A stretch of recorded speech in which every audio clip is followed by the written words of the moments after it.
Sir, এই রাতে মানে ওই চরের লোকজন কিন্তু খুব বেশি একটা যায় না। তাছাড়া চোরা শিকারীদের পাল্লায় পড়লে বিপদ আছে কিন্তু। ওদের গার্ড বাচ্চুর কথা শুনে অভিরূপ বলল, আমরা সকালের আগেই ফিরে আসব। তুমি লঞ্চে আমাদের জন্য অপেক্ষা করো। বাচ্চু আশেপাশে তাকিয়ে বলল, স্যার, আরো একটা বিষয় আছে। আহ, ওই চরে দক্ষিণ রায়ের মা থাকেন।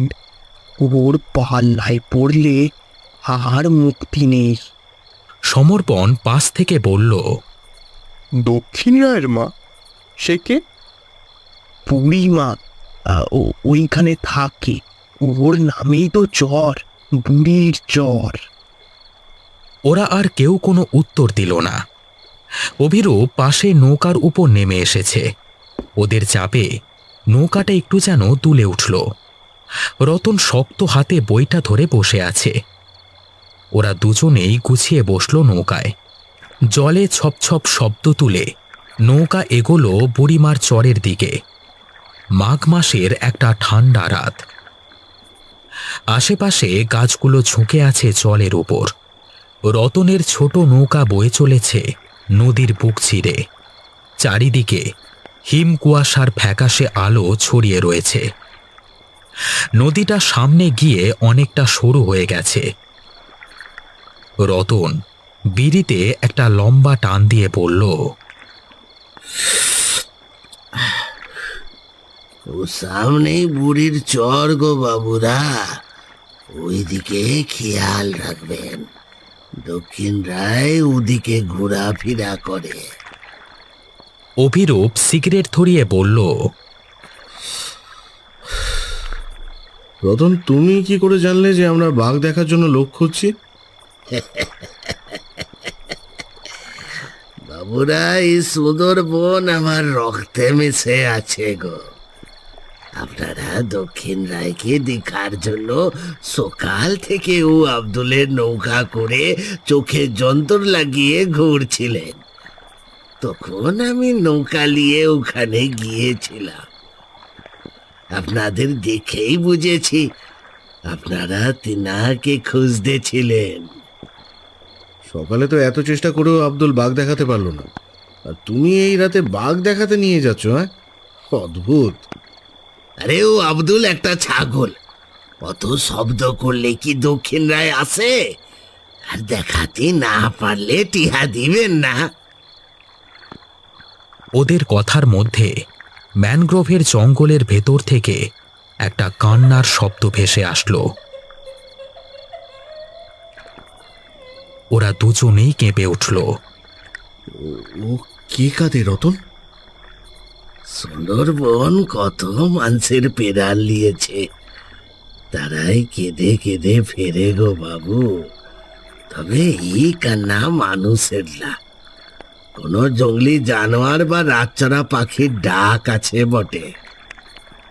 ওই ডাক বন্ধ হতেই হরিণের দলের সম্মিলিত চিৎকার বুক ফাটা আর্তনাদের মতো চারিদিকে প্রতিধ্বনিত হয়ে আবার মিলিয়ে গেল। রতন ফিসফিসিয়ে বলল, দক্ষিণ রায় বেরিয়েছে গো বাবু। নৌকাটা জলের ওপর দিয়ে ধীরে ধীরে এগোচ্ছে। ভাটার টান, জোয়ার আসলে কেউ আর এই নদীতে নামতে সাহস পায় না, তাও আবার রাতের বেলায়। রাতে তো কেউ এই হাওরে যেতে চায় না যতদূর শুনেছি। তাহলে তুমি? বাবু, লঞ্চের লোকেরা নৌকার সঙ্গে আমায় নিতে চায় না গো। ছোট নৌকা আছে, তাই দিনে মাছ ধরে কোনো রকমের সংসার টানি। মাইয়াটা আজ 15 দিন হলো জ্বরে বেহুশ হয়ে পড়ে আছে গো। গ্রামের ডাক্তার কইছে শহরে নিয়ে যেতে। অনেক খরচ গো বাবু, অত খরচ পাবো কোথা থেকে? তাই রাতে বেরোই, আপনাদের মতো কয়েকজন যদি জুটে যায়, সামনের সপ্তাহে মেয়েটাকে নিয়ে শহরে যাব ডাক্তার দেখাতে। ওরা দুজন চুপ করে বসে থাকে। পিঠে রুকস্যাকে লোহার অস্ত্রটা ঠান্ডা হয়ে আছে। সমর্পণ ফিসফিসিয়ে অভিরূপকে বলল, এই অভিরূপ, ও তো এত সচেতন, তুই পারবি তো? এতগুলো টাকা নিয়েছি যখন পারতেই হবে। তুই ওকে কথায় ভুলিয়ে রাখবি, বাকিটা আমি দেখে নেব। আর যদি বেশি বেগরবাই করে তাহলে। দুজনের মুখে তখন বাঁকা হাসি। কুয়াশা তখনও ভালোভাবে কাটেনি। ঘষা কাঁচের মধ্য থেকে আসা আলোর মতো সামান্য চাঁদের আলো মেঘের গায়ে লেগে রয়েছে। হাওয়ার মুখে ঢুকতে গিয়ে নৌকাটা থেমে যেতেই অভিরূপ গলা মোটা করে বলে, কি হলো? বাবু, দেখে বুড়িমার থান আসবে, চরে লেবে ওদিক যাবেন না। ও জায়গাটা কিন্তু খুব একটা সুবিধার না বাবু। তোমাদের দক্ষিণ রায় মানে বাঘ, আর বুড়িমা সেটা কে বলো তো? বাঘের মা নাকি? অভিরূপ পকেট থেকে একতারা নোট বার করে ফেলে দিয়ে বলে, আমার বাবা একজন শিকারী ছিলেন। আমাদের বাড়িতে এখনো আমার বাবার শিকার করা বাঘের ছাল রাখা আছে। সরকার থেকে শিকার বন্ধ করে দিয়েছে বলে আজ আমরা এইভাবে আসতে বাধ্য হয়েছি। না হলে এতদিনে তোমার দক্ষিণ রায় আমার ড্রয়িং রুমে শোভা পেত। রতন দাঁড় তুলে নিতেই নৌকা দাঁড়িয়ে পড়ল। আপনারা শিকার করতে আইছেন, আপনারা জানেন না যে কত বড় বিপদে পা দিয়েছেন। অভিরূপ দাঁতে দাঁত চেপে বলল, এই মেলা ফ্যাচ ফ্যাচ করো না তো, আমরা দেখে নেবো। যাও, আমাদের সাথে বন্দুক আছে, বড় ক্লায়েন্টের অর্ডার আছে। যদি কাজটা ঠিকমতো হয়ে যায় তাহলে তোমাকে আরো অনেকগুলো টাকা দেব। রতন আর কিছু না বলে আকাশের দিকে একবার তাকায়। কুয়াশা চাদর অল্প অল্প কেটে মেঘের আড়াল থেকে চাঁদ বেরিয়ে এসেছে। চাঁদটাকে দেখে মনে হচ্ছে একটা রক্তক্ষয়ী চোখ যেন আকাশের বুক থেকে ওদের নৌকার দিকে এক দৃষ্টিতে তাকিয়ে আছে। সমর্পণ বলল, যে জায়গায় বাঘটা থাকে সেখানে তো স্থলপথে যাওয়া সম্ভব নয়, তাই নৌকা ছাড়া আমাদের কিন্তু আর কোনো উপায় নেই, বুঝলি অভিরূপ? অভিরূপ বলল, দিনের বেলা পুলিশের যত চোখ রাঙানি, রাতের বেলা এদিকে জল পুলিশ আসে না। আমরা সব খোঁজ খবর নিয়ে তবেই এসেছি। তুমি শুধু ওই চরে আমাদের নামিয়ে দেবে, তারপর ভোরের আগে অন্য ঘাটে আমাদের গাড়ি অপেক্ষা করবে, সেখানে পৌঁছে দেবে। এইটুকুই কাজ। রতন প্রশ্ন করে, বাচ্চু যে লঞ্চ নিয়ে অপেক্ষা করবে? বাঘের চাল নিয়ে ওর লঞ্চে গেলে ওই আমাদেরকে পুলিশে ধরিয়ে দেবে। রতন নৌকাটা পাড়ের দিকে লাগিয়ে বলল, আলো ফোটার আগে অবধি আমি অপেক্ষা করব। ততক্ষণে আপনারা ফিরে না আসলে আমি নৌকা নিয়ে চলে যাব। এই হাওড়ে 4টের পর থেকে পুলিশের বোট ঘোরে। সমর্পণ ঘড়িটা হাত উল্টে দেখে বলল, দেখো, হবে তো 11টা বাজে, আমরা ওই 2টোর মধ্যে চলে আসব। শুনেছি বাঘটা আশেপাশেই আছে। আমাদের লোক খবর দিয়েছিল কাল চড়ার কাছে ওর থাবার চিহ্ন দেখেছে, আর গতকাল মরিটা তো ওখানেই রাখা আছে, ওইখানেই আমরা অপেক্ষা করব। অভিরূপ সমর্পণ বড় গামবুট পরে উঠে গেল চড়ার দিকে।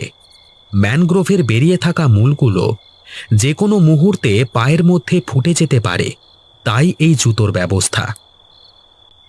জঙ্গলের মধ্যে ওরা মিশে যেতেই রতন পেছন থেকে বলল, যা কিছু হয়ে যাক বাবুরা, আর দক্ষিণ দিকে কিন্তু এগোবেন না।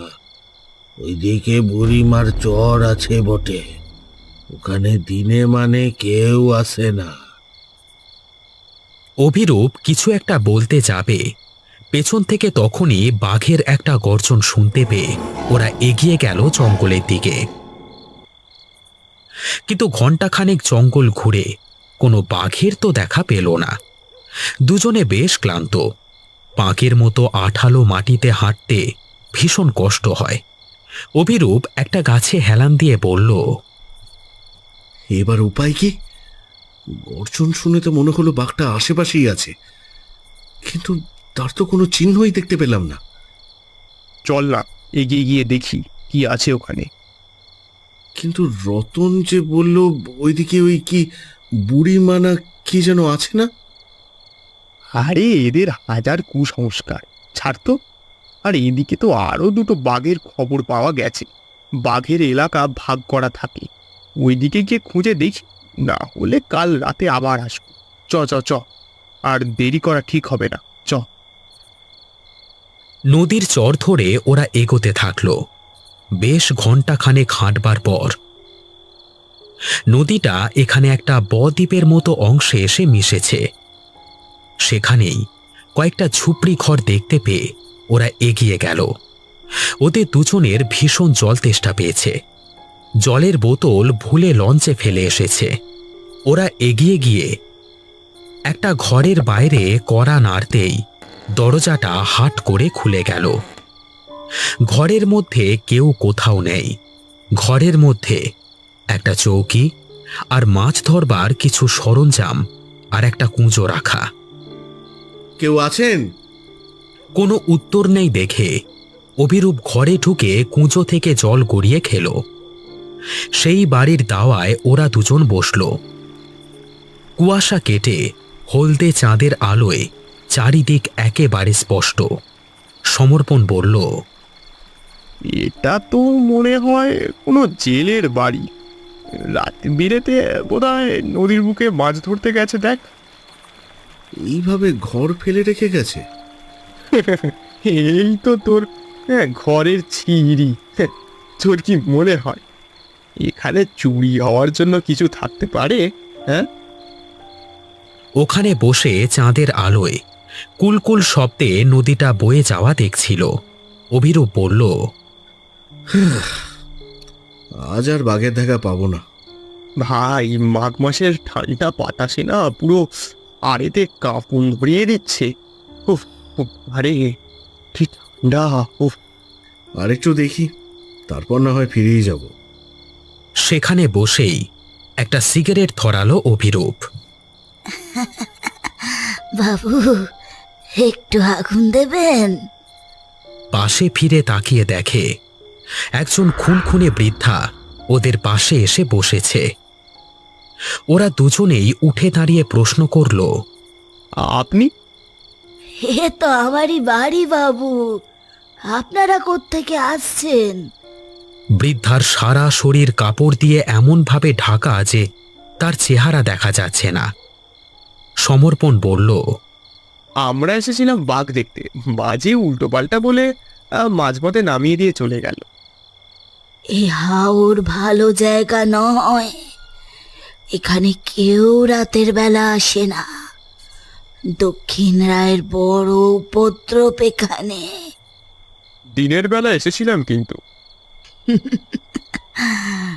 বাঘ শিকার করা দিনের বেলা সম্ভব হয়নি, তাই তো?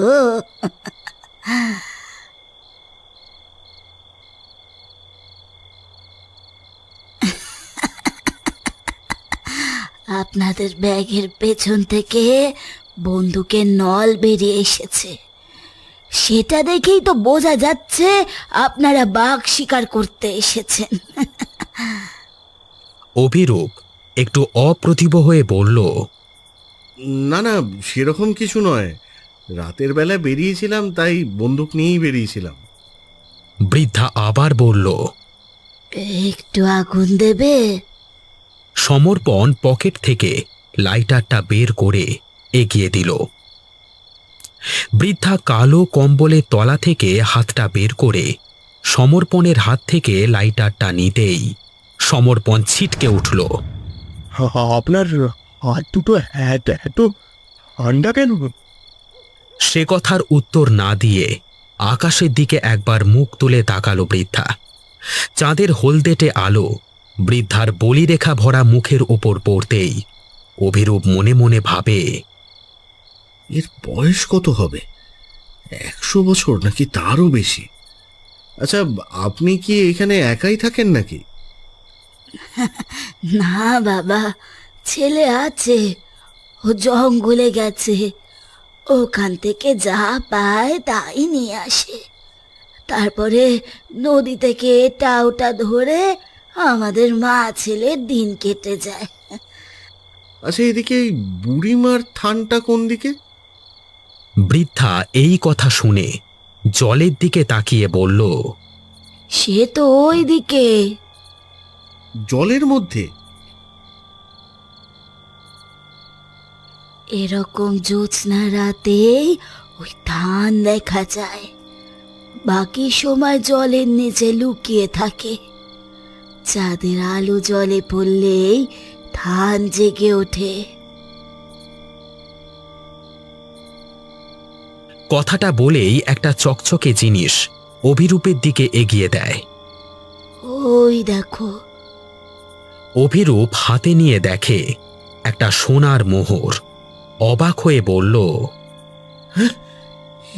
এটা তো মোহর। তোমাদের লাগবে? তাহলে রতন যে আমাদেরকে বলল ওখানে ভয়ানক কিছু আছে। দক্ষিণ রায় সম্পত্তি গো, সে আঁকলে রেখেছে। বিপদ তো আছে, তবে দেখাও তো কোথায় আছে সেই থান। বয়সের ভারে কুঁজো হয়ে আসা শরীরটাকে টেনে নিয়ে বৃদ্ধা চরের দিকে এগিয়ে গেল। বৃদ্ধা হাতটা নিয়ে জলের মধ্যে দু একবার নাড়িয়ে বিড়বিড় করে কি যেন বলতে থাকে। ওভাবে জলের মধ্যে কি করছো তুমি? অভিরূপ পাশ থেকে বলল। বৃদ্ধার উত্তর ঢেকে গেল বাঘের গর্জনের শব্দে। ওরা দুজন বেশ সজাগ হয়ে বন্দুকটাকে উঁচিয়ে ধরেছে। সমর্পণ অভিরূপকে বলল, বাঘটা মনে হয় এদিকেই আসছে, সতর্ক থাক। আবার একটা বাঘের গর্জন। রাইফেলটা একেবারে তাক করে ধরে জঙ্গলের দিকে। আর ঠিক তখনই পায়ের মধ্যে একটা হ্যাঁচকা টান পড়তেই ওরা দুজনেই জলের মধ্যে ঝুপ করে পড়ে যায়। ঠান্ডা জলে সারা শরীর মুহূর্তের মধ্যে জমে গেল। হাত পা ছুঁড়ে বৃদ্ধার দিকে সাহায্যের হাত বাড়িয়ে দিয়েছে, কিন্তু সে নির্বিকার চিত্তে ওদের সামনে দাঁড়িয়ে। বৃদ্ধার মাথার চুলের দিকে তাকিয়ে ওরা দুজন কেঁপে ওঠে। চুলের আগাটা শেকলের মতো লম্বা লিকলিকে হয়ে এগিয়ে এসেছে ওদের দিকে। ওরা বুঝল এই ধাক্কায় ওরা পড়ে গেছে। হাজার চেষ্টা করেও সাঁতার কেটে উঠতে পারছে না ওরা। যতবার চেষ্টা করছে ততবার চুলের শেকল ওদের গলাটা পেঁচিয়ে ধরছে। আবার বাঘের গর্জন ভেসে আসলো জঙ্গলের মধ্য থেকে। জঙ্গলের ভেতর থেকে দুটো হলদেটে চোখ এসে জলের ধারে দাঁড়ালো। বৃদ্ধা সেদিকে তাকিয়ে বলল,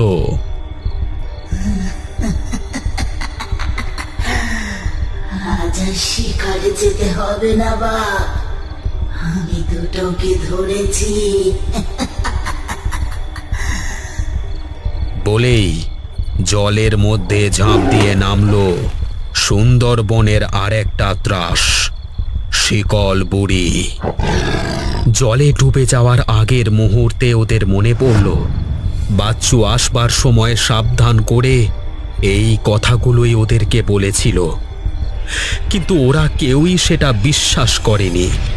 বুড়ির থানের দিক থেকে বাঘের গর্জন আর জলের টান দেখে রতন বৈঠা দিয়ে জল ঠেলে এগিয়ে গেল বড় নদীর দিকে। ও জানে ওই বাবুরা আর ফিরবে না। হয় দক্ষিণ রায়ের থাবা, নয় জলের নিচে শেকলে জড়ানো অভিরূপ আর সমর্পণের শরীরটা নিথর হয়ে পড়ে রয়েছে। আকাশের গায়ে হালকা রং লেগেছে। কিছুক্ষণ পরেই দিনমণি উঠবে।